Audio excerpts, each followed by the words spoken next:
এটি একটি শিক্ষামূলক ভিডিও, দয়া করে কেউ বাজে কমেন্ট করবেন না। তো চলো বন্ধুরা, ভিডিওটি শুরু করা যাক। হিন্দু বৌদিরা কেন দেবর দিয়ে খেলিয়ে নেয়? বয়স বেশি হলে হিন্দু ছেলে বৌদিকে সুখ দিতে পারে না। হিন্দু বৌদিরা কচি দেবরের সঙ্গে খেলে।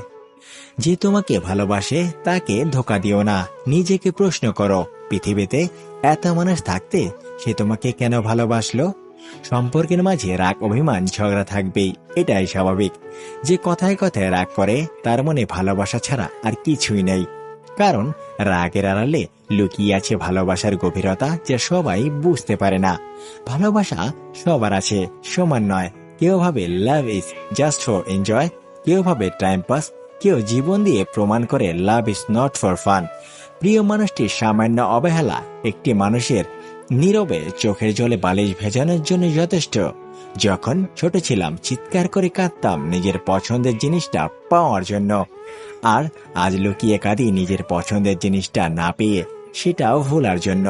সবচেয়ে বাজে অনুভূতিটা তখনই হয় যখন আপনি কাউকে মিস করেন, তার সাথে কথা বলতে চান, কিন্তু সেই মানুষটি আপনার কথায় সাড়া দেয় না। যে আপনার সত্যিকারের ভালোবাসবে না, তার মাঝে এই তিনটি লক্ষণ দেখতে পাবেন। নাম্বার 1, লুকানো।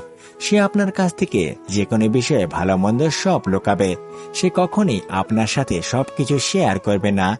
নাম্বার 2, ব্যবহার। আপনার সাথে রিলেশন থাকা অবস্থায় যদি তাকে কেউ প্রপোজ করে, তাহলে সে আপনার সাথে খারাপ ব্যবহার করবে, আপনার সাথে রাগারাগি করবে, আপনাকে রাগ দেখিয়ে কথা বলবে। আপনাকে দেওয়া প্রমিস বা কথাগুলোর তার কাছে কোনো দাম থাকবে না। সে ভুলে যাবে আপনাকে দেওয়া কথা। নাম্বার 3, অজুহাত। সে আপনাকে ব্যস্ততার অজুহাত দেখাবে। মানুষটা সারাদিন ফ্রি থাকবে, কিন্তু সে আপনার কোনো খোঁজ খবর নেবে না। সে আপনার কোনো কেয়ার বা যত্ন করবে না। তার সবকিছুতেই না আর না থাকবে, তার সবকিছুতেই অজুহাতে ভরা থাকবে।